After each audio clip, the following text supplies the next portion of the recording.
गुरु के सुमिरन मात्र से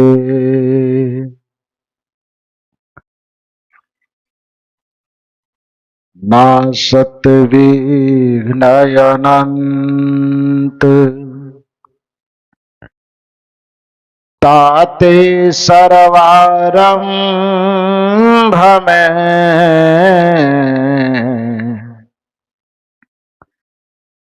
ध्यावत है सब संत। हरिहर आदि का ब्रह्म है, जगत पूज जो को सदगुरु की पूजा किए सबकी पूजा हो, सबकी पूजा हो।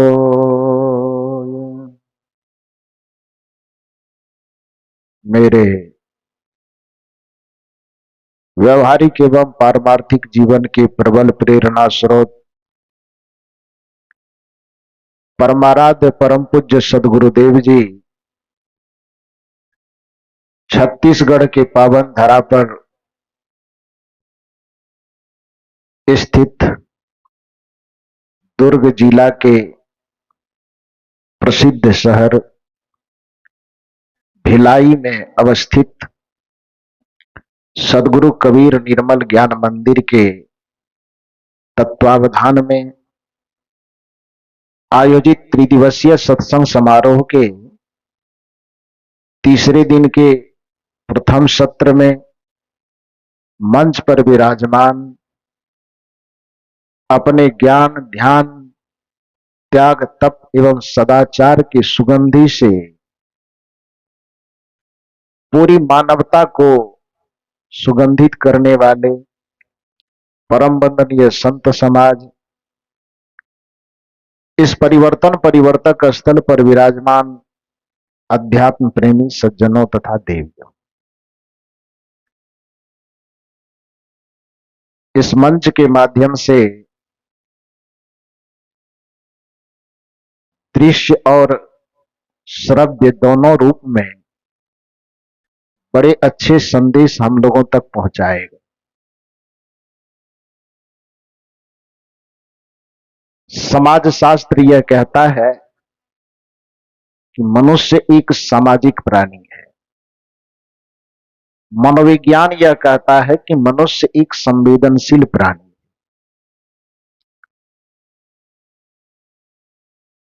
और इस समाज में जीते जीते जीते जीते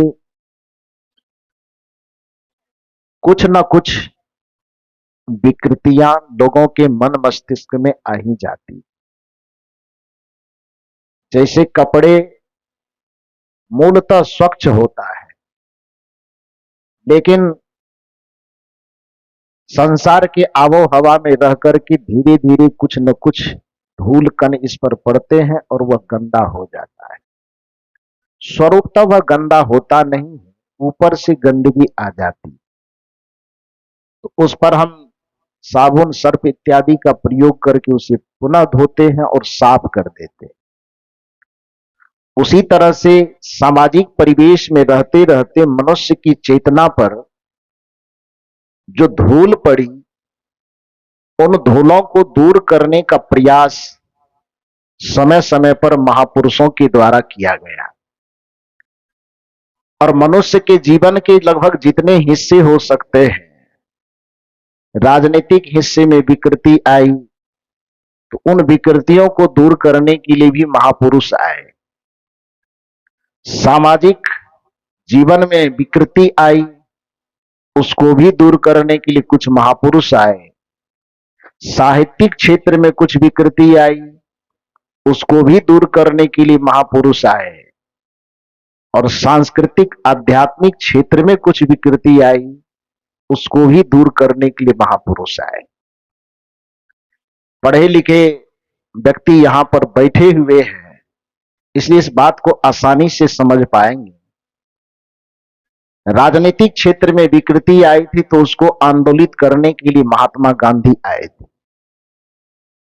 सामाजिक क्षेत्र में विकृति आ गई थी, सती प्रथा, बाल विवाह, विधवाओं का मुंडन,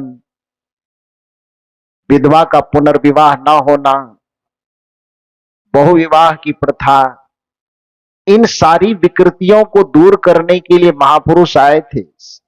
सामाजिक परिवर्तन के मसीहा के रूप में राजा राम मोहन राय, ईश्वर चंद्र विद्यासागर, स्वामी दयानंद सरस्वती, स्वामी विवेकानंद, इन लोगों को याद किया जाता है। आध्यात्मिक क्षेत्र में विकृति आई, सांस्कृतिक जगत में विकृति आई तो उसमें बुद्ध का नाम, कबीर का नाम, नानक का नाम, रविदास का नाम बड़ी अग्रिम पंक्ति में ली जाती। साहित्यिक क्षेत्रों में जो गड़बड़ियां आई थी, आदिकाल के बाद मध्यकाल आते आते उसमें रीति काल में जो साहित्यिक विकृतियां आई तो उसको दूर करने के लिए भारतेंदु हरिश्चंद्र आए 1800 ईस्वी। और भारतेंदु हरिश्चंद्र का आगमन हुआ तो उन्होंने साहित्य में अपनी बात नाटक के माध्यम से ज्यादा रखा। अभी जो हम लोगों के सामने नाट्य प्रस्तुति दी जा रही थी बच्चों के द्वारा, वस्तुतः इस नाट्य प्रस्तुति को 1880 ईस्वी में पहली बार भारतेंदु हरिश्चंद्र ने भारत की धरती पर लागू किया था। उस नाटक का नाम क्या है? उस नाटक का नाम है भारत दुर्दशा। दो नाटक भारतेंदु हरिश्चंद्र की बड़ी प्रसिद्ध हुई पूरे भारत को आंदोलित करने में। एक नाटक का नाम था अंधेर नगरी। वो कहानी कहावत सुनते हैं ना आप लोग, अंधेर नगरी, चौपट राजा, और क्या है आगे, टके सिर भाजिए टके सिर खाजा। ये कोई कहावत नहीं है, भारतेंदु हरिश्चंद्र का नाटक है, जिस नाटक का शीर्षक है अंधेर नगरी। अब दूसरा नाटक जो अभी आप लोग देख रहे थे, यह नाटक 1880 ईस्वी में, कितना दिन हो गया, लगभग 1880, 20 उधर जोड़ देंगे तो 1900, लगभग 150-200 वर्ष के आसपास हो गया। अब सोचिए कि जिस नाटक को 150 वर्ष 200 वर्ष के लगभग पहले दिखाया गया होगा, आज उस नाटक को आज भी निर्मल ज्ञान मंदिर में दिखाने की आवश्यकता पड़ रही है। यह गर्व की बात नहीं है, यह बहुत शर्म की बात है। इस बात पे हमें गौरवान्वित नहीं होना पड़ेगा, इस बात के लिए हमें शर्मिंदा होना पड़ेगा। क्योंकि जिन चीजों को 150 वर्ष पहले दिखाया गया था, उस चीज की प्रासंगिकता आज नहीं बचनी चाहिए थी, आज दिखाने की नौबत नहीं आनी चाहिए थी। 150 वर्ष कम होता है क्या? 200 वर्ष कम होता है? सुधार के लिए बहुत लंबा समय हो गया। लेकिन इतने दिनों के बावजूद भी, कई नाटक मंचों पर दिखाए जाने के बावजूद भी, जब लोगों में की चेतना में सुधार नहीं आई, तो आज भी उसको दिखाने की आवश्यकता पड़ रही है। आज मेरे समझ से भारतेंदु हरिश्चंद्र जी की आत्मा बड़ी तृप्त हुई हो कि निर्मल ज्ञान मंदिर में कोई तो है जो 150-200 वर्ष पहले जिस नाटक को मैंने लिखा था, जिस नाटक को मैंने जिया था, लोगों को दिखाया था, वो नाटक दिखाने का सिलसिला बंद हो गया। तो निर्मल ज्ञान मंदिर के सभी पदाधिकारी एवं कार्यकर्ताओं ने उस नाटक का मंचन किया। ये भारतेंदु हरिश्चंद्र की आत्मा आज तृप्त हुई हो, अच्छा लगा होगा। भारत दुर्दशा कहानी, नाटक का शीर्षक है भारत दुर्दशा, नाम ही है भारत दुर्दशा। कि भारत की दुर्दशा किन किन वजहों से होती। उस नाटक में भी शराब है, उस नाटक में भी एक पात्र भारत है, एक पात्र भारत दुर्दैव है, आलस्य है, नशा दुर्व्यसन के जितने चीज है सब चीज उसमें भी पात्र, यही पात्र बना बना करके कहानी कही गई जो आपके सामने प्रस्तुत किया गया। बड़ा अच्छा संदेश था ये, लेकिन इन संदेशों पर अलग से व्याख्यान करने की जरूरत नहीं पड़ेगी, क्योंकि आज जिस संदर्भ को मुझे प्रस्तुत करने के लिए निर्देश मिला है वह संदर्भ है संस्कार। मनोविज्ञान कहता है कि मनुष्य एक संवेदनशील प्राणी है और संवेदना एक ऐसी चीज है जो संस्कार की जन्मदात्री है। जिसके हृदय में जितनी संवेदना होगी उसके हृदय में संस्कारों का उतना सृजन हो सकेगा। संवेदना का अर्थ क्या होता है? एक दूसरे के दर्द को समझना, जिसको गीता धर्म की संज्ञा देता है। गीता धर्म इसे नहीं कहता है कि आप मंदिर जा रहे हो तो आप धार्मिक हैं। गीता यह नहीं कहती है कि आप कोई पूजा पाठ कर रहे हो तो आप धार्मिक हैं। गीता यह नहीं संदेश देती कि आप कोई पूजा पाठ करते हो, पान प्रसाद चढ़ाते हो तब आप धार्मिक हैं। गीता कहती है धार्मिक होने की पहचान यह है कि सूर्यंताम धर्म सर्वशः सूर्यंताम च धार्यताम। मैं धर्म का सर्वस्व सुना रहा हूं, सुनो। मैं बार बार कहा करता हूं कि लोग सदगुरु कबीर साहब के ऊपर बहुत जबरदस्त इल्जाम लगाने की कोशिश किया है कि धर्म के स्वरूप को उन्होंने बिगाड़ दिया, भक्ति के स्वरूप को। कबीर साहब सुधारने की कोशिश किए तो लोग उल्टा इल्जाम लगा रहा है कि बिगाड़ने की कोशिश कर। धर्म को, भक्ति को, पूजा पद्धति को बिगाड़ने की कोशिश कबीर साहब के द्वारा हुई, यह विपक्षियों का इल्जाम है। वस्तुतः सनातन संस्कृति को समझने समझाने वाले जितने महापुरुष हुए, जितने ग्रंथ हैं, उन सबों का निचोड़ जो धर्म और भक्ति के मामले में है, सदगुरु कबीर साहब का चिंतन दर्शन भी वहीं पर जाकर के केंद्रित होता है। गीता भगवान श्री कृष्ण की रचना है। गीता में धर्म की जो परिभाषा दी गई वह मानवीय संवेदना से जुड़ी हुई परिभाषा है। गीता में श्री कृष्ण कहते हैं दुनिया के लोगों, सनातन धर्म को यदि समझना चाहते तो देखो धर्म की परिभाषा क्या है। सूर्यंताम धर्म सर्वस्व सूर्यंताम च धार्यताम। मैं धर्म का सर्वस्व सुना रहा हूं। ये कौन कह रहे हैं? श्री कृष्ण कह रहे हैं कि सूर्यंताम धर्म सर्वस्व, धर्म का सर्वस्व, धर्म का सार, धर्म का निचोड़ मैं सुना रहा हूं, उसको बढ़िया से सुनो। सूर्यंताम, केवल सूर्यंताम नहीं, सूर्यंताम च धार्यताम। सुनने के बाद इसे जीवन में धारण भी करना। वह धर्म क्या है? आत्मनः प्रतिकूलानि पर ईशांग न समाचरित, ये धर्म सनातन। आत्मनः प्रतिकूलानि, जो आपको अपनी आत्मा को प्रतिकूल लगे। प्रतिकूल माने विपरीत, उल्टा। आत्मनः प्रतिकूलानि, देखिए कितना सटीक थर्मामीटर है ये धर्म को समझने का। धर्म को समझने का थर्मामीटर मंदिर नहीं है कि जो मंदिर गया वो धार्मिक, जो मंदिर नहीं गया वो अधार्मिक। धर्म और अधर्म को समझने का थर्मामीटर वह नहीं है कि किसी ने व्रत किया तो धार्मिक, व्रत नहीं किया तो अधार्मिक। धर्म को समझने का थर्मामीटर यह नहीं है कि कोई तिलक लगाया और कोई कर्मकांड किया तो धार्मिक, नहीं किया तो अधार्मिक। धर्म और अधर्म का विवेचन करते हुए श्री कृष्ण कहते हैं आत्मनः प्रतिकूलान, जो आपकी आत्मा को प्रतिकूल लगे, विपरीत लगे, उल्टा लगे, आम बोलचाल में कहें तो खराब लगे। आत्मनः प्रतिकूलानि, अपने आत्मा को जो विचार, जो व्यवहार, जो कर्म, जो आचरण प्रतिकूल लगे, उल्टा लगे, खराब लगे, पर ऐसांग न समाचरित। पर मन दूसरा, दूसरों के साथ वैसा आचरण तुम न करो, इसी का नाम धर्म है। और जो तुम्हारी आत्मा को नापसंद है, यदि वह दूसरों के साथ करते हो तो इसी का नाम अधर्म है, इसी का नाम पाप है। ये श्री कृष्ण जी कहते हैं, ये गीता की वाणी। आत्मना प्रतिकूलानी पर ऐशांगना समाचरित, ये धर्म सनातन, सनातन धर्म की परिभाषा यही।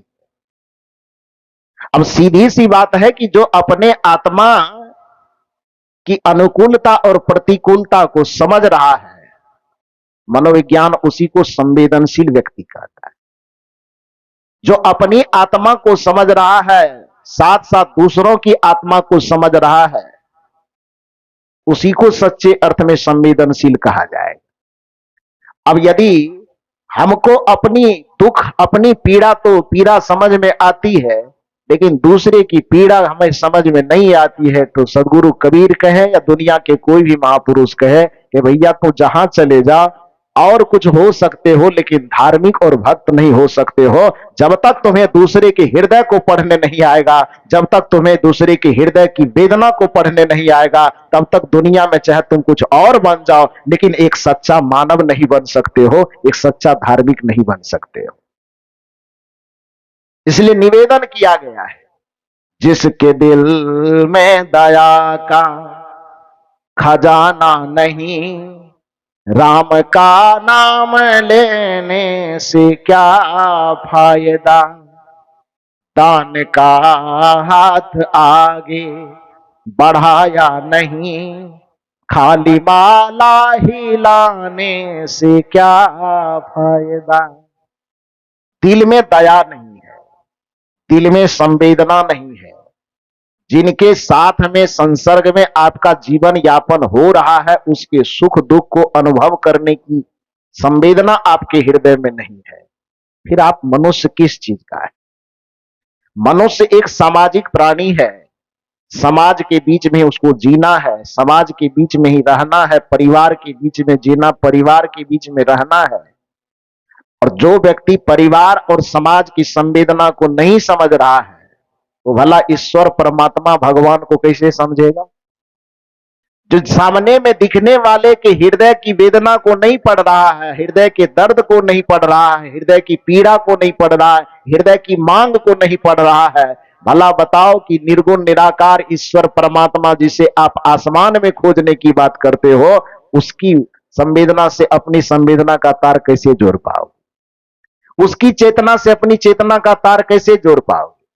आम बोलचाल में इसे कह सके तो जो व्यक्ति इंसान को नहीं समझ पाएगा, भला बताओ व्यक्ति भगवान को कैसे समझ पाएगा। जो व्यक्ति माता पिता के सम्मान को नहीं समझ पाएगा, वह व्यक्ति भगवान को कैसे समझ पाएगा।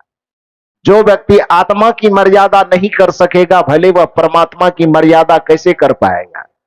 जो व्यक्ति आत्मा के सामने में श्रद्धा पूर्वक झुक नहीं सकेगा, वह व्यक्ति परमात्मा के सामने कैसे झुक पाएगा। इसलिए परमात्मा के सामने अपनी पहुंच बनाने के लिए सामने में दिखने वाला जो इंसान है, इसकी संवेदना को पढ़ करके अपने अहंकार को इसके सामने में झुकाने की कोशिश करो, तभी आप परमात्मा के सामने झुक पाओगे, तभी आपका परमात्मा के सामने झुकना सार्थक माना भी जाएगा। वो सिर्फ परमात्मा के सामने झुकता व्यक्ति नहीं, परमात्मा के चित्र तक ही वह सीमित रह जाता है। परमात्मा के चरित्र तक पहुंचना तो बड़ी बात है। परमात्मा के चित्र तक पहुंचना यह धार्मिक विधि कहलाता है, और परमात्मा के चरित्र तक पहुंचना यह आध्यात्मिक विधि कहलाता है। धार्मिक विधि को ही लोग जीवन की पूर्णता समझ लेते हैं, जबकि धार्मिक विधि जीवन का एक, आध्यात्मिक जीवन का, पारमार्थिक जीवन का एक हिस्सा मात्र है, धार्मिक जीवन। और धार्मिक जीवन से आगे बढ़ करके जब व्यक्ति आध्यात्मिक जीवन जीना को शुरू करता है, तब वह परमार्थ की संपूर्णता को समझ पाता है, जी पाता है। तो मैं निवेदन कर रहा था कि मनुष्य एक संवेदनशील प्राणी, असंवेदनशील प्राणी होने के नाते उसका मनुष्य होना तभी सार्थक है जब वह दूसरे के हृदय को पढ़ सके, दूसरे के दर्द को पढ़ सके। दूसरा तो बाद की बात है। पहले मैंने कहा कि जिनके बीच में आप जीते हैं, माता पिता के बीच में, सास बहू के बीच में, ननद भाभी के बीच में, भाई भाई के बीच में, पिता पुत्र के बीच में, इनके हृदय से अपने हृदय के तार को आप जोड़िए। यदि ऐसा नहीं करते हैं तो विचारक ने बड़ा सुंदर कहा है, जिसको मतलब है बस अपने आराम से, दूसरों की मुसीबत से क्या वास्ता। जिसको केवल अपने सम्मान से, अपने सुख से, अपनी सुविधा से मतलब है, और दूसरे के सम्मान, सुख, सुविधा से कुछ भी मतलब नहीं है, विचारक कहते हैं सुनो, जिसको मतलब है बस अपने आराम से, दूसरों की मुसीबत से क्या वास्ता। जिसको सत्संग से बोध आया नहीं, जिसको सत्संग सुनने के बाद भी यह बोध विवेक नहीं जगा कि प्रातः काल उठी के रघुनाथा, माता पिता गुरु ना वही माथा। जिसको सत्संग सुनने के बाद भी ये बोध नहीं आया कि अभिवादनशीलस्य नित्यो वृद्धो अपि सेविनः चत्वारि तस्य वर्धन्ते आयुर्विद्या यशो बलम। जिसको सत्संग सुनने से यह बोध नहीं आया, यंग माता पितरो क्लेशं सहित संभवे निर्णाम, न तस्य निष्कृति शक्या कुर्तंग वर्षं सतैरपि। जिसको सत्संग सुनने के बाद भी ये बोध नहीं आया कि मातृवत परदारेषु परदरवेषु लोष्टवत आत्मवत सर्वभूतेषु यंग पश्यन्ति स पंडितः। ये ज्ञान सत्संग सुनने के बाद भी जिसके जीवन में नहीं आया, विचारक कहते फिर उसको मनुष्य कैसे कहा जाए। जिसको मतलब है बस अपने आराम से, दूसरों की मुसीबत से क्या वास्ता। ध्यान दीजिए पंक्ति पर, जिसको सत्संग से बोध आया नहीं, उसको मानव कहाने से क्या फायदा। जिसके दिल में दया का खजाना नहीं। आप लोग बड़े सुरीले व्यक्ति, हाँ 3 साल से तो मैं जान ही रहा हूं, लेकिन उसमें भी अब हमारे सांस्कृतिक जो कमेटी बनी है, सांस्कृतिक समिति बनी है, आज देखा परिचय भी हुआ कि एक गुरुजी के माध्यम से सब लोग सीख रहे हैं। अब कुछ दिन के बाद धीरे धीरे पूरा निर्मल ज्ञान मंदिर सुरीला हो जाएगा। तो इसलिए ये भजन जो मैं गा रहा हूं तो कुछ पंक्तियों को पीछे पीछे गाना, ठीक है। मैं आगे आगे कह रहा हूं, पीछे से एक लाइन दोहराना है आप लोग। जिसके दिल में दया का खजाना नहीं, राम का नाम लेने से। वाह, बड़ा सुंदर गाए आप लोग, लेकिन थोड़ा कम हो गया। भूख ज्यादा लग गई क्या?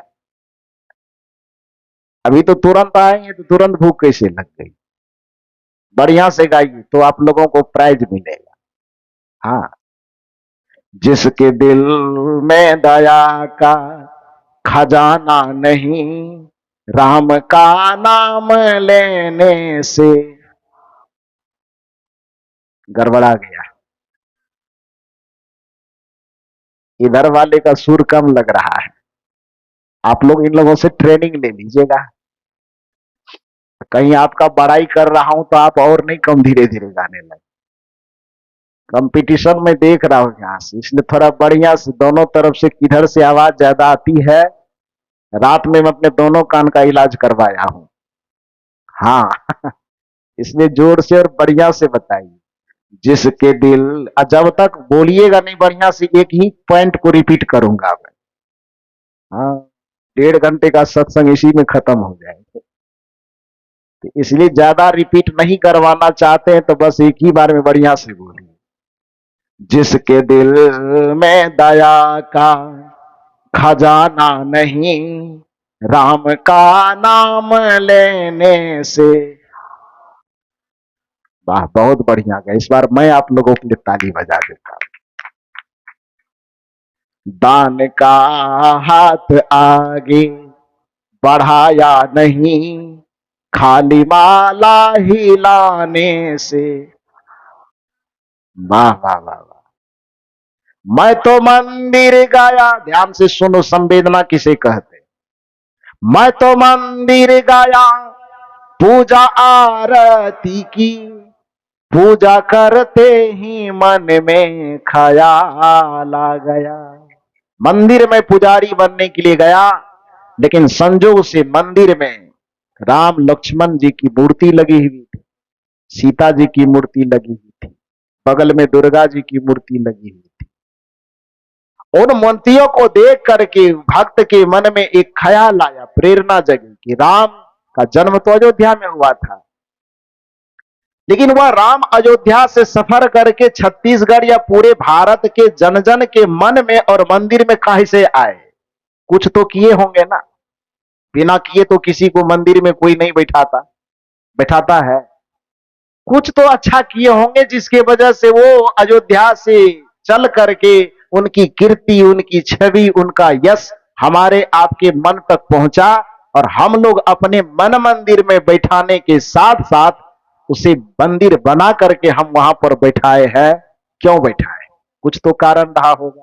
वो कारण क्या है? उसे देवता बनाने का कारण क्या है? और किसी को हम राक्षस कह रहे हैं, राक्षस कह करके निकृष्ट कर रहे हैं, निंदनीय मान रहे हैं, तो क्यों मान रहे हैं? न तो राम जी ने हमें कुछ दिया है, न रावण ने हमारा कुछ बिगाड़ा है। बिगाड़ा है? इसमें से किसी का कुछ बिगाड़ा हो तो बताओ। नहीं बिगाड़ा है। राम जी किसी को कुछ दिए हैं तो ये भी बताओ। नहीं दिया है ना। लेकिन राम जी के कुछ न देने के बावजूद भी, रावण के द्वारा कुछ न बिगाड़ने के बावजूद भी हम राम जी का सम्मान हृदय का फूल बिछा करके करते हैं, और रावण का नाम लेने तक से भी जुबान कतराता है, रावण का नाम भी लेना पसंद नहीं करते। कारण क्या है? मंदिर में जाने वाले भक्तों को उस कारण के ऊपर दृष्टि डालनी चाहिए। वह कारण क्या है? पहला कारण है, राम और रावण के व्यक्तित्व का अंतर समझिए कि क्यों किसी का हम नाम लेना पसंद करते हैं। लेना क्या पसंद करते? 24 घंटा 48 घंटा खाली उनका नाम ही लिया जाता है ना। और एक आदमी का नाम लेने पर लगता है कि मुंह में कुल्ला कर लेना चाहिए। लगता है कि नहीं? क्यों? कौन सा आचरण था कि एक को महान बनाया? कौन सा आचरण था कि एक व्यक्ति को नरक की स्थिति में पहुंचा दिया?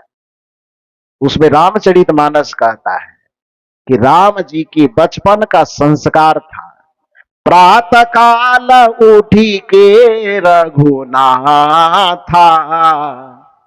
संस्कार की शुरुआत यही से होती, क्योंकि जीवन की शुरुआत बचपन से ही होती। जहां तक बिहार में मैं जाना हूं, जीवन की शुरुआत बचपन से ही होती। और हमको किसी ने बताया कि छत्तीसगढ़ में बुढ़ापा से शुरू होती। सही जानकारी मिली है कि गलत मिली है? गलत मिली है। यहां भी बचपन से ही शुरुआत होती है, तब तो ठीक है। तो श्री राम जी की शुरुआत, चूंकि सबके जीवन की शुरुआत बचपन से होगी, और संस्कार का सृजन होगा तो कहां से होगा? बचपन से ही होगा। पहला संस्कार क्या दिया गया? प्रातः काल उठी के रघुनाथा, मात पिता गुरु नावहि माथा। जिसकी चर्चा हमारे परम पूज्य श्री हरेंद्र साहब जी कर रहे थे। बहुत सुंदर बात आप लोगों को समझा रहे थे। और ऐसा नहीं है कि आप लोग समझते नहीं, समझते आप लोग भी हैं, लेकिन करते नहीं। मुश्किल बात तो ये है।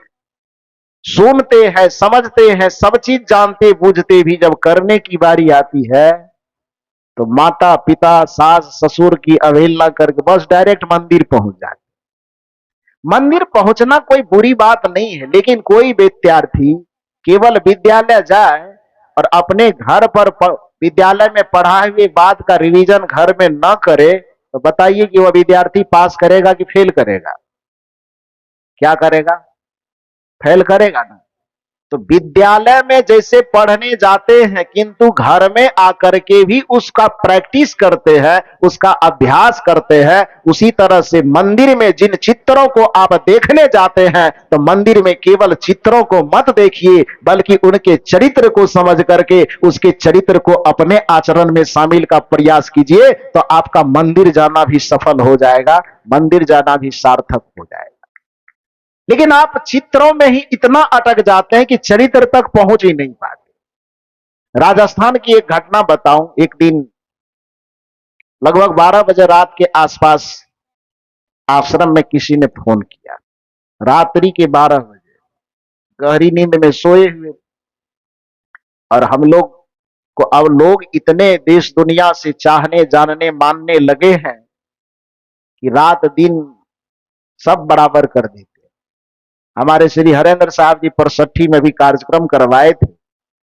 लगातार 2 साल से आ रहा हूं और तीसरा साल 2027 के लिए भी कार्यक्रम 16, 17, 18 के लिए फिक्स हो गया है। हम ही आमंत्रण दे दें। बहुत बेहतरीन कार्यक्रम करवाते। और इस बार तो मैंने कहा कि 45 दिन का समय लेकर के इस छत्तीसगढ़ की धरातल पर मैं आया हूं। अगले वर्ष 2027 के लिए 90 दिन से प्लस कार्यक्रम का समय लेकर के मैं फिर छत्तीसगढ़ आ रहा हूं। तो साहब जी के यहां चूंकि दूर दूर से लोग आते हैं और दिन रात लोगों की कतार इतनी लगी रहती मिलने वालों की कि साहब जी कभी मेरे चौखट पे जाके कहते हैं, गुरुओं बनना नरके का काम है। न सोने देता है, न खाने देता है, न बैठने देता है जी। खैर ये आप लोगों का प्रेम है, नरक तो नहीं कह सकते उसको। लेकिन ऐसा होता है कि आराम नहीं करने पर शरीर को तो समझ में आता है ना। कल ही क्या किया आप लोग, 1 मिनट के लिए भी हमको लेटने तक नहीं दिए। तो राजस्थान से एक फोन आया 12 बजे रात्रि। मैं सोया हुआ था। तो वैसे डायरेक्ट किसी भी व्यक्ति की बातचीत मुझसे नहीं होती है। आश्रम में जो वहां के अध्यक्ष हैं उनके पास फोन गया और वो जो फोन किए राजस्थान को बेचारे रो रहे थे। तो वैसे 12 बजे रात में तो क्यों बात करवाता, लेकिन उनकी रोने की आवाज सुन के, घबराहट सुन के हमारे संजय जी को लगा कि कुछ हुआ होगा, परेशानी। तो दरवाजा खटखटाए, मैं जगा, कोई फोन आया। मैंने कहा 12 बजे रात में यहाँ कोई इमरजेंसी हो। तो लिया, मैं घबराया कि कौन रो रहा है, राजस्थान का कौन आदमी होगा। मैं जानता तो हूं नहीं, लेकिन कोई भी हो, न भी जानू, फिर भी उससे हृदय का तार मुझसे जुड़ा हुआ है, तो जानो न जानो फिर भी वो मेरे अपने हैं। मैंने पूछा कि क्या स्थिति है, क्यों रो रहे हैं, कुछ परेशानी है? तो उन्होंने बताया नहीं, कोई परेशानी नहीं है। तब मेरी सांस में थोड़ी सांस आई, लेकिन थोड़ा थोड़ा गुस्सा भी उठा कि जब कोई परेशानी नहीं थी तो रात में नींद क्यों तोड़ दी। लेकिन वो गुस्सा में जाहिर तो कर नहीं सकता था। तो मैं पूछा कि कोई परेशानी नहीं है तो आखिर इतने रात में भी रोते रोते आपने क्यों फोन किया? तो उन्होंने कहा, गुरुदेव मैं आपका प्रवचन सुन रहा था और प्रवचन सुनते सुनते मेरे हृदय में इतनी दर्द पैदा हुई, इतना लगा कि मैं कैसे तुरंत उड़ करके चला जाऊं, लेकिन पंख तो है नहीं कि उड़ करके जाऊं। तो फटाक से मैंने मोबाइल लगा दिया। मैंने कहा ये भी झंझटे हैं। तो लगाया। मैंने कहा अच्छा अब लगा ही लिए तो बोल लीजिए, क्या बोलना चाह रहे थे? तो अपनी बात बताई। उन्होंने कहा कि प्रवचन सुन करके ऐसा लगता है कि मतलब आत्मा तृप्त हो जाती है और ऐसा लगता है कि आपसे कितने दिन से जुड़े हुए, कितने दिन से मिले, कहना मुश्किल। इसी छत्तीसगढ़ की धरती पर ही आए। मैं तो कहा करता हूं, व्यक्ति 2 तरीके से जन्म लेता है, एक शरीर से, एक ज्ञान और कर्म से। शरीर से भारत की धरती पर बिहार राज्य के मधेपुरा जिला में मेरा जन्म हुआ है। कर्मभूमि बिहार राज्य के भागलपुर की धरती को मैं बनाया हूं। लेकिन छत्तीसगढ़ के धरातल पर मेरी सत्संग कार्यक्रम का बीजारोपण यदि जन्म को माना जाए तो उस जन्म का आधार मेरा ये निर्मल ज्ञान मंदिर बना। आदरणीय आत्माराम बाबू, हीरालाल बाबू और जो सभी समिति के सदस्य हैं, सब लोग यहां मुझे बुलाए और इसी जगह से कार्यक्रम का बीज ऐसा फूटा कि प्रथम बार 4 कार्यक्रम, दूसरी बार 8 कार्यक्रम, तीसरी बार 15 कार्यक्रम और चौथे बार में 30 का टारगेट लगा हुआ है और वो निरंतर बढ़ते जा रहा है। ये आप लोगों की शुभकामना है। तो मैं कह रहा हूं कि राजस्थान से जो फोन आया उससे बातचीत मैंने किया तो अपनी बयान तो जो दिया दिया सुने। उसके बाद मुझे लगा कि बेचारे रोते हैं तो इनको थोड़ा हंसाया, क्योंकि हम मुंह लटका करके सत्संग करने वाले नहीं हैं। कुछ लोगों को लगता है कि सत्संग एकदम आंख बंद करके मुंह लटका करके करे ताकि ऐसा समझ में आवे कि माथा पे 50 केजी का पत्थर रखा हुआ है। मैंने कहा भैया ऐसा मुझसे नहीं होगा, क्योंकि सत्संग सुनने और सुनाने की विधा शास्त्रों में वर्णित की गई है कि सोनी समझा ही जाना मुदित मना, मज्जहि अति अनुराग, लहहि चार फल अछत तनु, साधु समाज प्रयाग। गोस्वामी तुलसीदास जी रामचरितमानस में सत्संग सुनने का तरीका बताते कि सुनी समझहि जन मुदित मन। मुदित का मतलब क्या होता है? बिरहनी खोता तरह मुंह लटका के बैठना, कि मुदित का मतलब प्रसन्न होकर मुस्कुराते हुए किसी बात को सुनना। जिस चीज को हंस हंस करके पाया जा सकता है तो उसको रो करके पाने की क्यों जरूरत है? स्वामी विवेकानंद कहते थे कि स्वप्न देखना यदि मनुष्य की मजबूरी है तो स्वप्न ही देखना है तो स्वर्ग का सपना देखो न नरक का सपना देखने की क्या जरूरत है?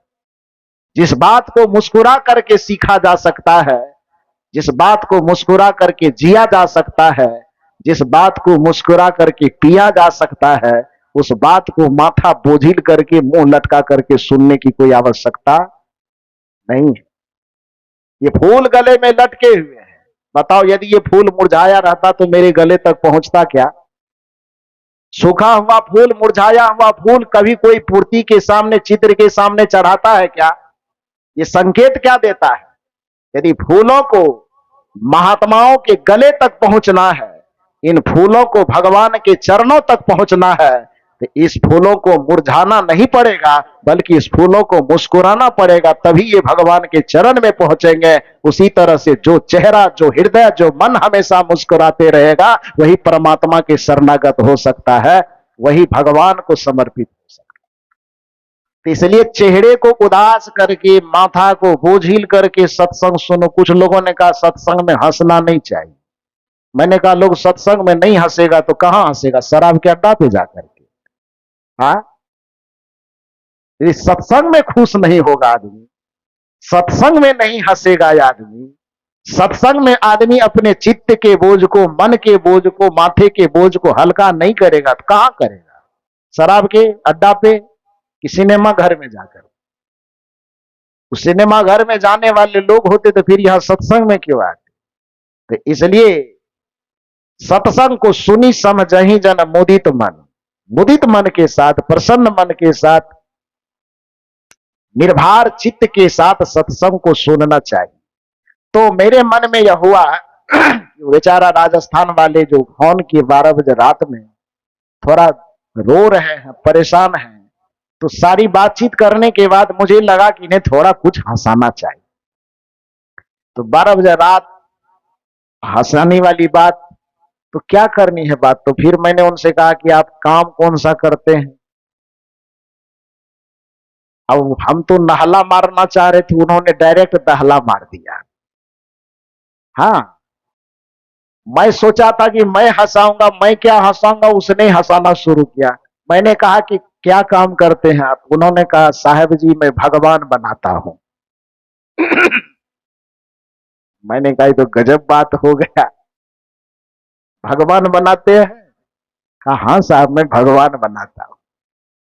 तो मैं तो समझ गया ही, फिर भी मैंने पूछा कि लोग यह कहते हैं कि इंसान भगवान को बनाते हैं, आप ब्रह्मा जी के नाना जी लगते हैं क्या? कि आप कहते हैं कि मैंने भगवान को बना, मैं भगवान बनाता हूं? तो उन्होंने कहा कि हाँ मैं भगवान ही बनाता हूं। तो मैंने कहा अच्छा ठीक है। कहा मैं वहां पर पत्थर की फैक्ट्री में रहता हूं, वहां छोटी बड़ी मूर्तियां बनती है, उन मूर्तियों को ट्रक में लाद लाद करके भेजता हूं। मैंने कहा बड़ी अच्छी बात है। उन्होंने कहा साहब आपके प्रवचन को सुन करके जो एक बात समझ में आई मैं आपसे कहना चाहता। मैंने कहा कह दीजिए। फिर पता नहीं दूसरे दिन 12 बजे रात में फोन नहीं कीजिएगा। ये जितना कहना है अभी कह डालिए। तो उन्होंने कहा कि मैं कहना यह चाहता हूं कि आपके प्रवचन को सुन करके जो मैं सीखा हूं उसके आधार पे मैं ये समझ पाया हूं कि एक पत्थर को खदान से निकाल करके मूर्ति की आकृति देता हूं, राम कृष्ण दुर्गा काली इत्यादि मूर्ति बनाता हूं, भगवान की प्रतिमा करता हूं। जब तक उसको मैं खदान से निकालता हूं तब तक वह पत्थर ही रहता है। जब तक उसे मैं ट्रक में लादता हूं तब तक वह पत्थर ही रहता है। जब तक उसे ट्रक में लाद करके मैं किसी के पास भेजता हूं तब तक वह पत्थर ही रहता है। यहां तक कि मंदिर के चौखट तक जाता है तब तक वह पत्थर ही रहता है। एक बार मंदिर के अंदर प्रवेश करता है फिर विधि विधान से मंत्र वगैरह जप देता है तो एक बार मंदिर के चौखट के अंदर प्रवेश करने पर वह पत्थर बदल करके भगवान बन जाता है। आपके प्रवचन से मुझे समझ में आया है कि जब एक पत्थर मंदिर में एक बार प्रवेश करने पर भगवान बन जाता है तो समझ में यह नहीं आती कि फिर यह इंसान उसी मंदिर में हजारों बार प्रवेश करने पर एक इंसान क्यों नहीं बन पाता। ये बड़ा दुर्भाग्य की बात है। जो पत्थर मंदिर में जाकर के भगवान बन जाता है उसी मंदिर में आप जाकर के इंसान भी नहीं बन पाते। इसका कारण यह है कि आपकी चेतना चित्रों तक अटकी रह जाती। जिस दिन उस चित्र से झांकने वाले चरित्र को आप समझना शुरू कर देंगे और उस चरित्र को आप जीवन के चरित्र में अपने चरित्र में शामिल करना शुरू कर देंगे उस दिन आपका मंदिर जाना सफल हो जाएगा। इसलिए बेचारा कहते हैं मैं तो मंदिर गया पूजा आरती की, पूजा करते ही मन में ख्याल आ गया। क्या ख्याल आया? राम जी का चित्र है। अब राम जी के चित्र को देखने पे ख्याल क्या आएगा कि राम जी यहां तक पहुंचे तो कैसे पहुंचे? कुछ तो अच्छा किए होंगे ना। अच्छा क्या किए होंगे? तो जीवन की शुरुआत किस अच्छाई से हुई? प्रातः काल उठी के रघुनाथा, माता पिता गुरु ना वही माथा। संस्कार की पहली पढ़ाई। प्रत्येक माता पिता को अपने बच्चों को भगवान के सामने झुकावे कि न झुकावे यह कर्तव्य वह अपने जीवन में निश्चित कर ले कि चाहे बचपन में उसे मार करके हो, डांट करके हो, समझा करके हो, जिस भी तरह से हो उस बच्चे के अंदर माता पिता के सामने झुकने की प्रेरणा डालनी चाहिए, बीज डालना चाहिए। और माता पिता को दुलार में ये नहीं कहना चाहिए कि जाओ जाओ जाओ भगवान की पूजा कर लेना और अपने प्रणाम करवाने के अच्छा अच्छा कोई बात नहीं, अपना ही बच्चा है, नहीं करे तो क्या दिक्कत है। ऐसा नहीं करना चाहिए, उसको झुकाना चाहिए। राम जी को ये शिक्षा मिली थी कि प्रातः काल उठी के रघुनाथा, मात पिता गुरु ना वही माथा। एक काम यह और दूसरा काम राम जी क्या करते थे? आय सुमांग करही पुर काजा, देख चरित हरसई मन राजा। राम जी के घर में काम करने वाले सेवकों की कमी नहीं थी, लेकिन उसके बावजूद भी वह आयसु मांग करही पुर काजा। सेवकों की कमी न होने के बावजूद भी माता पिता से पूछ पूछ करके, आयसु माने आज्ञा, आज्ञा मांग मांग करके कि क्या करें पिताजी, ये बताइए, ये कर लूं, ये कर लो। और माता पिता के द्वारा जो निर्देश मिलता था उस निर्देश के अनुरूप बच्चे काम करते थे। बचपन से ये संस्कार उनके चरित्र में ढलते ढलते ढलते उनके चरित्र को कितना संस्कारवान बनाया। जब गुरु की शरणागति लिए तब क्या संस्कार आया। लोग कहते हैं कि केवल हम भगवान की पूजा कर लेते तो गुरु पूजा करने की क्या जरूरत है। लेकिन जिसको आप अपनी संस्कृति में मर्यादा पुरुषोत्तम के नाम से जानते हो, देखो वह गुरु का आदर कितना करते थे। बचपन में तो माता पिता गुरु नाम ही माथा करते ही थे, लेकिन जब वह बचपन से युवा अवस्था में प्रवेश किए, राजगद्दी पर बैठ करके राजा बने, तो संजोग से उसके सामने में बिना सूचना दिए एक दिन गुरुदेव का आगमन सभा में होता है।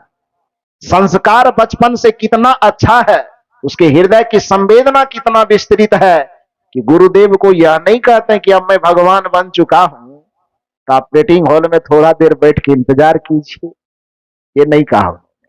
तब क्या किया, एक बार वशिष्ठ मुनि आए, जहां राम सुख धाम सुहाए, अति आदर रघुनायक किन्हा, चरण पखार चरणोदक लिन्हा। ये गुरु का महत्व है।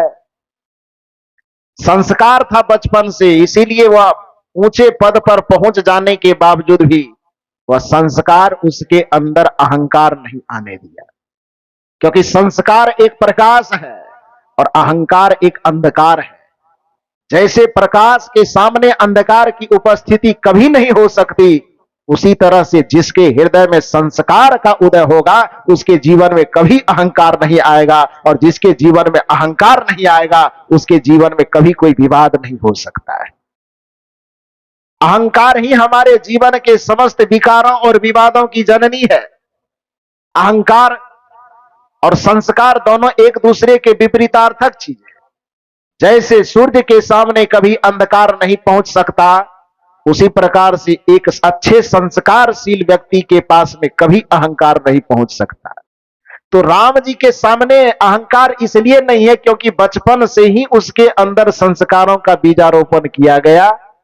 इसलिए गुरु जी आए, भगवान बन करके गद्दी पर विराजमान है, फिर भी गुरु आए तो सिंहासन को छोड़ दिए, और सिंहासन छोड़ने के बाद जाकर के गुरु जी के चरण को स्पर्श करते हैं, गुरु जी को सिंहासन पर बैठाते हैं, और जो गृहस्थी मर्यादा का नियम है तो जल लाते हैं और अपने हाथ से चरण पखारते हैं। ये काम, ये चरित्र राम जी को इतना महान बनाया। जो अयोध्या का राजकुमार, दशरथ के आंगन में खेलने वाला अजीर बिहारी, वह आपके और हमारे हृदय के मंदिर के देवता बन गए और हमारे घरों के मंदिर में उनका चित्र लग गया। राम जी का वह चरित्र उनको इस चित्र में शामिल किया। लेकिन उसी जगह रावण का चरित्र कैसा है, क्यों उसको निशाचर, क्यों उसको राक्षस कहा गया? भगवान शिव और माता पार्वती का संवाद रामचरितमानस में अंकित है। रावण के चरित्र का वर्णन करते हुए, माता पिता माने नहीं देवा, एक दूसरे से विपरीत हो गया। हुआ ना? राम जी का चरित्र, प्रात काल उठी के रघुनाथा, मात पिता गुरु नावही माथा, ये देव चरित्र है। राक्षस की चरित्र, दानव की चरित्र, माता पिता माने नहीं देवा, साधुन से करवा वही सेवा, जिनकर यह आचरण भवानी, सो जानहु निश्चर सम प्राणी। थर्मामीटर दे दिया,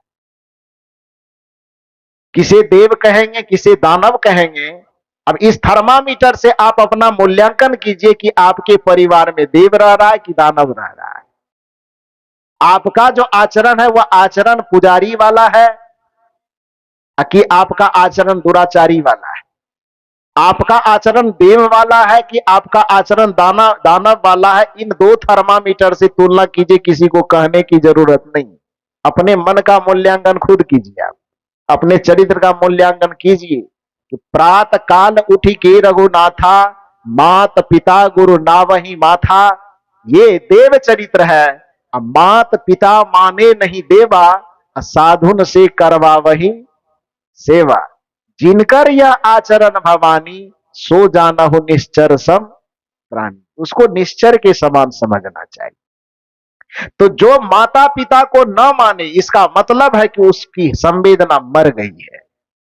और जो माता पिता को माने, क्यों? क्योंकि इस धरती पर सबसे पहला देव यदि कोई है, इस संसार में आंख खोलने पर जो सबसे पहला दो चेहरा हमारे सामने आता है वह चेहरा माता और पिता का होता है।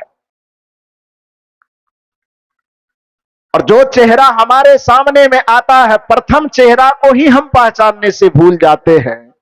ऋषि कहते हैं कि उस माता पिता का एक बच्चे के ऊपर इतना उपकार है। यंग माता पितरो क्लेशं सहित संभवे निर्णाम न तस्य निष्कृति शक्या कुर्तंग वर्षं सतैरपि, कि एक माता पिता को बाल बच्चे जन्म देने में, उसका पालन पोषण करने में, पढ़ा लिखा करके विद्वान चरित्रवान बनाने में, महान बनाने में माता पिता के जो पसीने की लागत है, माता पिता के जो परिश्रम की लागत है, यदि वह बच्चा 100 वर्ष तक माता पिता के चरणों में सरसों का तेल रगड़ते रगड़ते सेवा करे तो पर भी माता पिता के कर्जे से वह बच्चा मुक्त नहीं हो सकता है। इसी को हजरत ईसा मसीह ने 2 कदम और आगे ले जाते हुए कहा कि तेल लगाना तो थोड़ा सस्ता बात हो गया। यदि कोई व्यक्ति अपने माता पिता के कर्ज से मुक्त होने के ख्याल से अपने शरीर के चमड़े को छील करके और माता पिता की पैर की जूती बनावे और उसको भिलाई के रोड पर टहलावे तो पर भी माता पिता के कर्जे से कोई बच्चा मुक्त नहीं हो सकता है। इतना उपकार है। इसलिए निवेदन है इस मंच का, मां बाप से बढ़कर जग में कोई दूजा नहीं खजाना, जिसने तुझे जन्म दिया रे दिल उसका नहीं दुखाना। माता पिता से बढ़ करके बड़ा भगवान जो सगुण भगवान जिसे कहते हैं वो कोई नहीं है। यह दुनिया के जितने भी आदर्श पुरुष हुए हैं सबने इस चीज को सिद्ध किया है, प्रमाणित किया है। तो कहने का यह अभिप्राय है कि मनुष्य एक संवेदनशील प्राणी है और उस संवेदना की परख इसी बात से होती है, जो चीज आप अपने आत्मा के लिए चाह रहे हैं वह दूसरे के साथ आप कर रहे हैं। यदि यह कर रहे हैं तब तो फिर आप धार्मिक की श्रेणी में आएंगे। यदि अपने आत्मा के अनुसार दूसरे के साथ आप व्यवहार नहीं कर रहे हैं, जो आपके आत्मा की मांग है, जो आपके आत्मा की चाह है, उस चाह की पूर्ति आप दूसरे के साथ नहीं कर पा रहे हैं, तो आप समझ लीजिए कि आप मंदिर जाइए, कि मस्जिद जाइए, कि तीर्थ कीजिए, कि व्रत कीजिए, कि पूजा कीजिए, कि पाठ कीजिए, वो सब बेकार की श्रेणी में आ जाए। जो गीता यह कहती कि आत्मना प्रतिकूलानी पर ऐसांग न समाचरित ये धर्म सनातना, सदगुरु कबीर का दर्शन वहीं आकर के खड़ा होता है। कबीर जेते आत्मा तेते शालीग्राम। अब आत्मा की बात गीता भी कह रही है और आत्मा की बात सदगुरु कबीर का दर्शन भी कह रहा है। कह रहे हैं ना, अपनी आत्मा के अनुसार दूसरे के सुख दुख का अनुभव करना ये गीता के दर्शन के अनुसार धर्म है। और सदगुरु कबीर के अनुसार कबीर जेते आत्मा तेते शालीग्राम। अब बोलन हारा पूजिए पाहन से का क्याम, ये सदगुरु कबीर साहब के धर्म का दर्शन है। और दोनों दर्शन एक लग रहा है कि अलग अलग लग रहा है? आपको अलग अलग लग रहा है। इधर वाले लोग बोल रहे अलग अलग लग रहा है। एक है ना, आत्मना प्रतिकूलानी पर ऐसांगना समाचरित। आत्मा के प्रतिकूल व्यवहार दूसरों के साथ न करो। और कबीर साहब कह रहे हैं कबीर जेते आत्मा तेते शालीग्राम। वही भगवान है, वही परमात्मा है। इसलिए निज प्रभु मैं देखो जगत तो कहिसन करो विरोध, गोस्वामी जी कहते हैं। और सदगुरु कबीर साहब उसी बात को कहते हैं कि सब घट मेरो साइया तो चोट का ही पर डारो। सब घट के अंदर, पत्नी के घट के अंदर भी वही परमात्मा है, सास के घट के अंदर भी वही परमात्मा है, बहू के घट के अंदर भी वही परमात्मा है, माता पिता के घट के अंदर भी वही परमात्मा है। तो फिर अपने कटु व्यवहार से किसके जी को आप जलाते हैं? फिर अपने दुर्व्यवहार से किसकी आत्मा को रुला रहे हैं? और यदि किसी के आत्मा को आप रुला रहे हैं तो आप परमात्मा को रुलाने से बच रहे हैं क्या? है नहीं बच रहे हैं ना। तो इसलिए नियम यह कहता है कि जो व्यक्ति परमात्मा की भक्ति की राह में आगे बढ़ चुका है उस व्यक्ति का सबसे पहला कर्तव्य है कि सामने में जो भी आत्मा दिखाई दे, किसी रूप में, बेटा के रूप में, बेटी के रूप में, पत्नी के रूप में, पति के रूप में, भाई के रूप में, मित्र के रूप में, अपने रूप में, पराये रूप में, किसी भी रूप में आत्मा दिखे, तो परमात्मा के भक्तों का सबसे पहला कर्तव्य है कि अपने मन, वचन और कर्म से किसी भी आत्मा के अंदर दर्द ना पैदा करें, बल्कि अपने मन, वचन और कर्म से किसी भी आत्मा में मुस्कुराहट पैदा करें, किसी भी आत्मा में प्रसन्नता पैदा करें। यही परमात्मा की भक्ति है। कबीर जेते आत्मा तेते शालीग्राम, बोलन हारा पूजिए पाहन से क्या काम। मैंने निवेदन आपसे किया कि मनुष्य एक संवेदनशील प्राणी है और साथ साथ मनुष्य एक सामाजिक प्राणी। सामाजिक प्राणी होने के नाते वो अपने पीढ़ी दर पीढ़ी किसी से सुविधा हम लेते हैं, तो हमारा भी कर्तव्य किसी को सुविधा देना है। यही तो नियम है। आज हम किसी की सेवा करेंगे तो कल हमारी भी कोई सेवा करेगा। आज हम किसी को सम्मान देंगे तो कल हमें भी कोई सम्मान देगा। आज हम किसी के का सत्कार करेंगे, आदर करेंगे, तो कल हमारा भी कोई सत्कार और आदर करेगा, क्योंकि यह प्रकृति वही देती है जो आप इस प्रकृति में देते हो। अन्यथा ऐसा उम्मीद कभी मत करना कि हम सेवा के बदले में क्रूरता बोएंगे और हमको बदले में सेवा मिलेगी। हम अपमान का बीज बोएंगे और हमको सम्मान मिलेगा। हम नफरत का बीज बोते चले जाएंगे, कोई देखने वाला है नहीं, और हमको सम्मान मिलेगा, ये कभी नहीं हो सकता। नीति यह कहती है, कौन कहता है कि जालिम उम्र भर रोता नहीं, नेक कर्मों का कहो क्या, नेक फल होता नहीं। कौन कहता है कि जालिम, इसी में कड़ी आती, बोया जिसने फसल भांग की, धान वो कैसे काटेंगे। जिसने भांग का बीज बोया है उसको इस संसार में धान काटने का अधिकार है क्या? जिसने बबूल का बीज लगाया है उसको आम का फल चखने का अधिकार है क्या? बोया जिसने फसल भांग की, धान वो कैसे काटेंगे। काटेगा जिसने जो बोया, काटेगा जिसने जो बोया, विधि का विधान यही। कौन कहता है कि जालिम उम्र भर रोता नहीं, नेक कर्मों का कहो क्या, नेक फल होता नहीं। कौन कहता है कि जालिम, बोया जिसने फसल भांग की, सवाल है धान वो कैसे काटेंगे। इसी को सदगुरु कबीर साहब ने अपनी भाषा में कहा कि करे बुराई सुख चाहे, कैसे पावे कोई, रोपे पेड़ बबूल का, आम कहां से।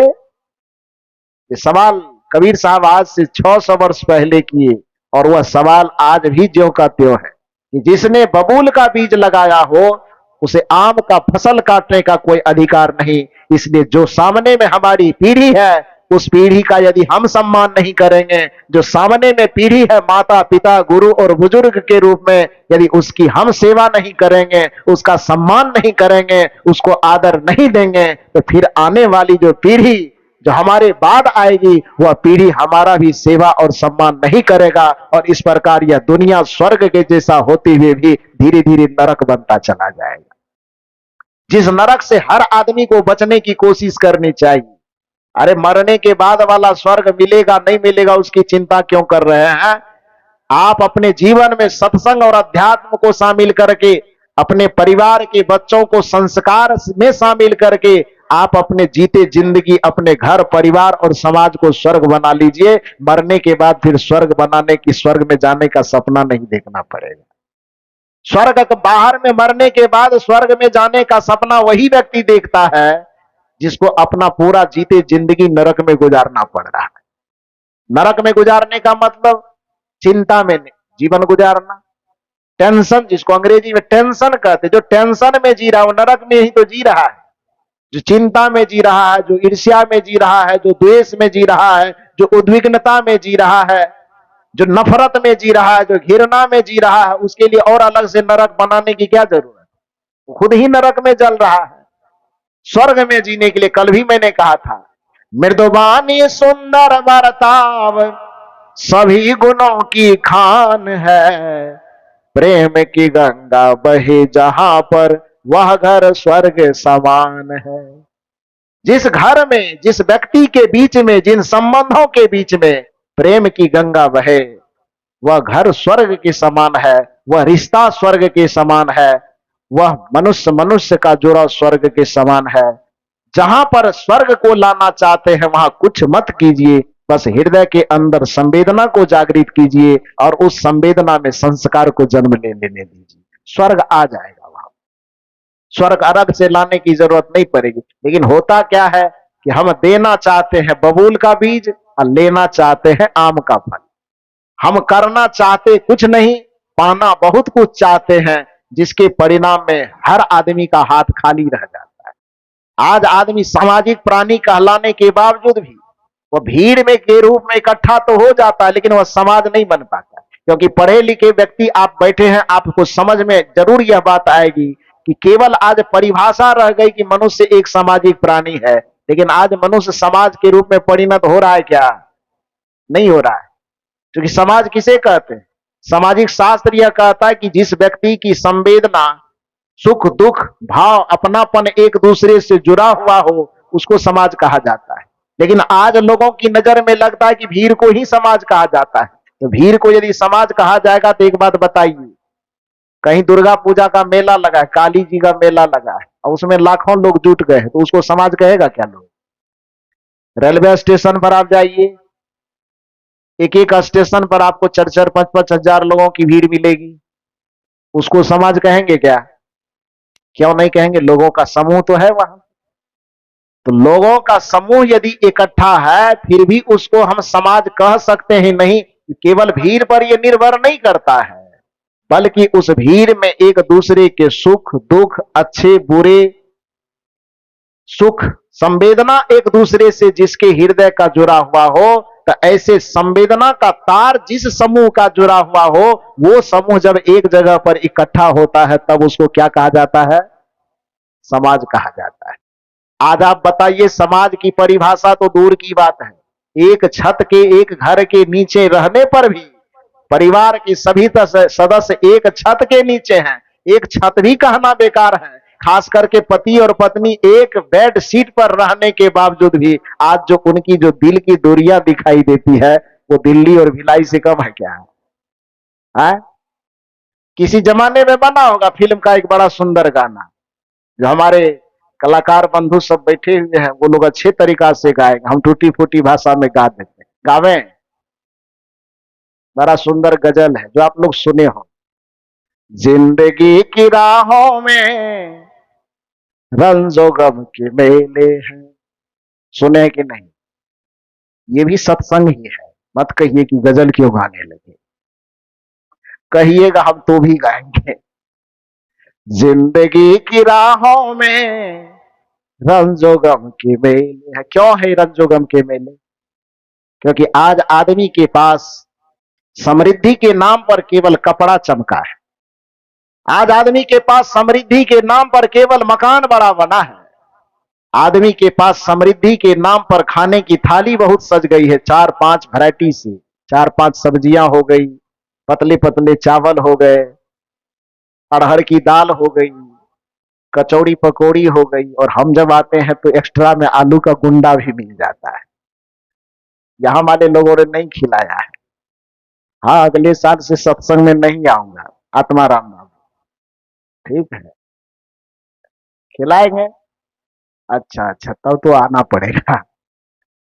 परसठी वाले हमको खूब आलू का गुंडा खिलाते हैं। जब पहली बार मुझे कहा कि साहब आलू का गुंडा खिला, तो मैंने कहा भैया फिल्म में गुंडा होता है, ये कौन गुंडा थाली में दोगे खाने के लिए? और एक बार जब गुंडा की बात किया तो इतने लोग बना के साहब कहे कि अब आप घर घर में गुंडा बनवा दीजिएगा। हम कहे अच्छा कोई बात नहीं। कहने का ये अभिप्राय है कि आदमी से आदमी पास होकर के भी, करीब होकर के भी उसके दिलों की संवेदना कम क्यों हो गई। जिंदगी की राहों में रंजो गम के मेले हैं। रंज, रंज माने परेशानी, और गम माने दुख। रंज और गम का मेला आपके जीवन में क्यों आ गया मालूम है? इसका समाधान एक और दूसरी फिल्मी गाना से की। जिंदगी प्यार का गीत है। आगे जानते हैं आप लोग?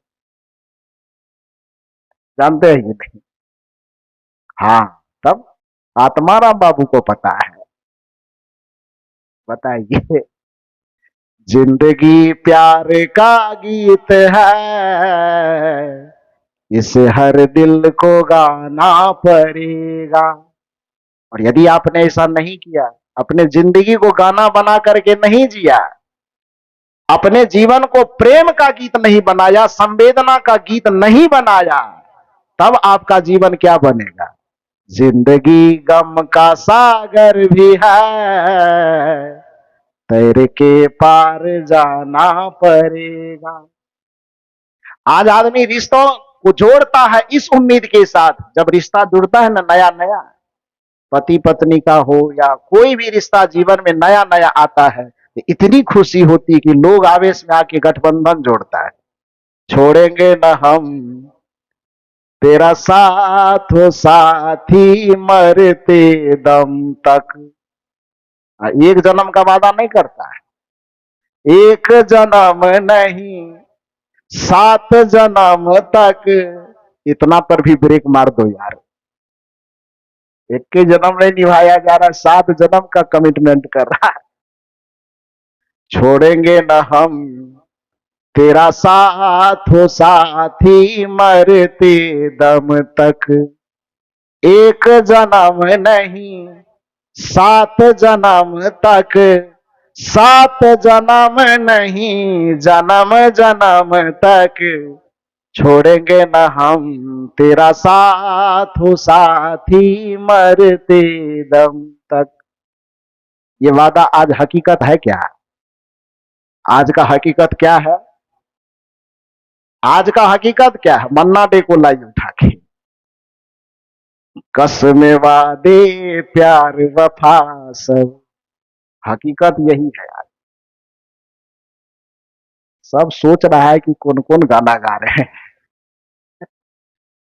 गाना नहीं गा रहे, जीवन की सच्चाई बता रहे हैं। यही सच है ना? कसम वादे प्यार वफा सब, बातें हैं बातों का क्या।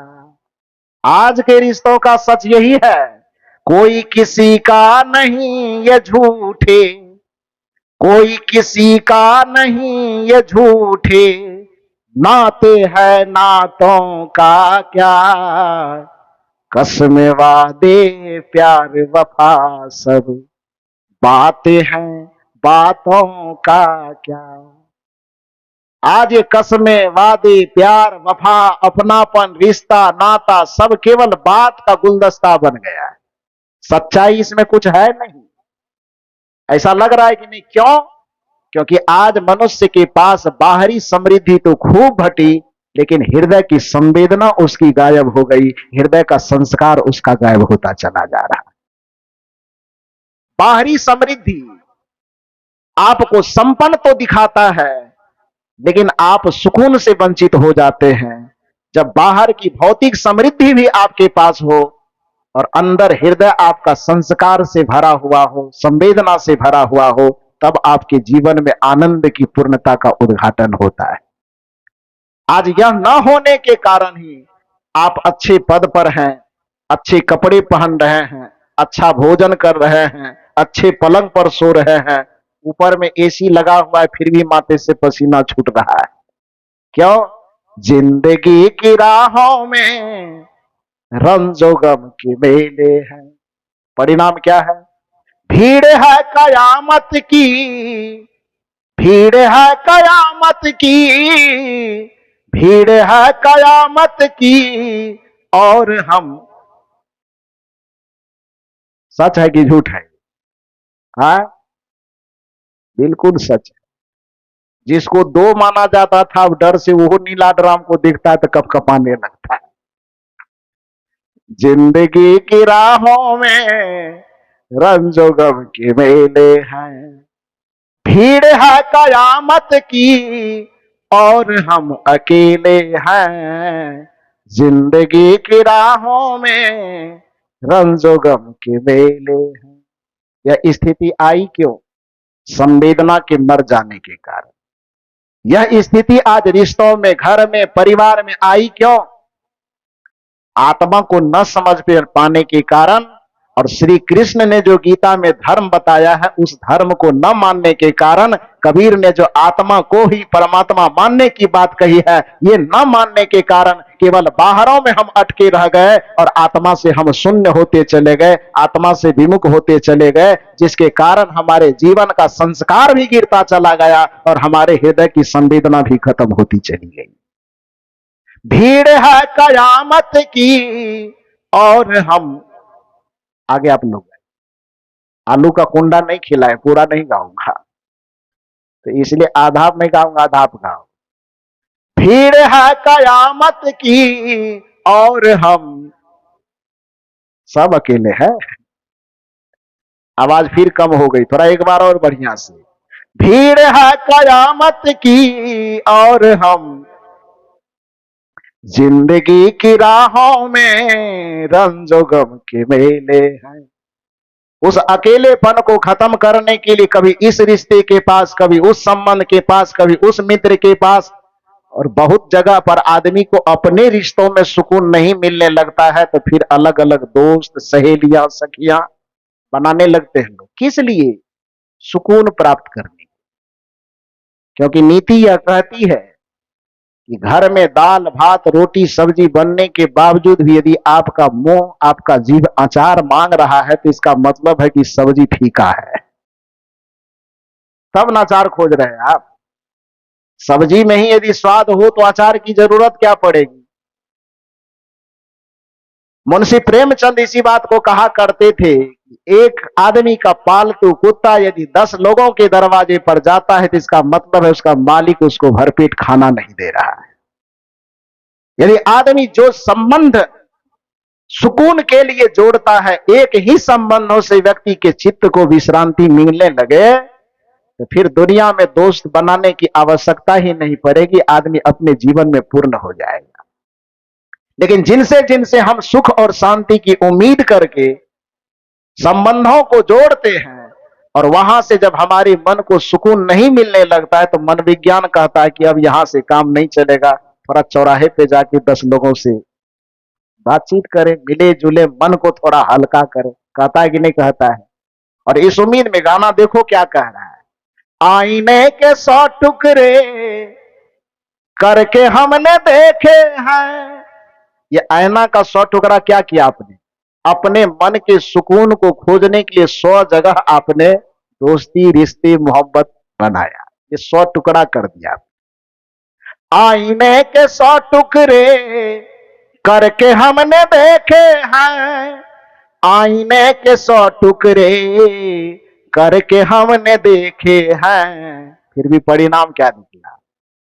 एक में भी तन्हा थे, 100 में भी, फिर बोलिए ना, एक में भी तन्हा थे, 100 में भी, एक में भी तन्हा थे, 100 में भी अकेले हैं। जिंदगी की राहों में रंजो गम के मेले हैं। भीड़ है कयामत की और हम अकेले हैं। जिंदगी की राहों में रंजो गम के मेले हैं। अब इससे ज्यादा नहीं सुनाएंगे, फीस तो आप लोग दीजिएगा नहीं। तो जिंदगी की राहों में रंजो गम के मेले हैं। रंज और गम का जो मेला लगा हुआ है आपकी जिंदगी में, केवल ये भिलाई वाले की बात नहीं है, पूरी दुनिया की मानवता आज त्राही त्राही कर रही है। अच्छे मकान, अच्छे भवन, अच्छे खान, अच्छे पहनमान के बावजूद भी आदमी का चित्त एकदम उद्विग्नता से खौल रहा है, परेशानी से, पीड़ा से खौल रहा है, तो उसके पीछे का वजह सिर्फ इतना है कि आज आदमी अपने हृदय की संवेदना को गंवा चुका है, अपने हृदय के संस्कार को गंवा चुका है।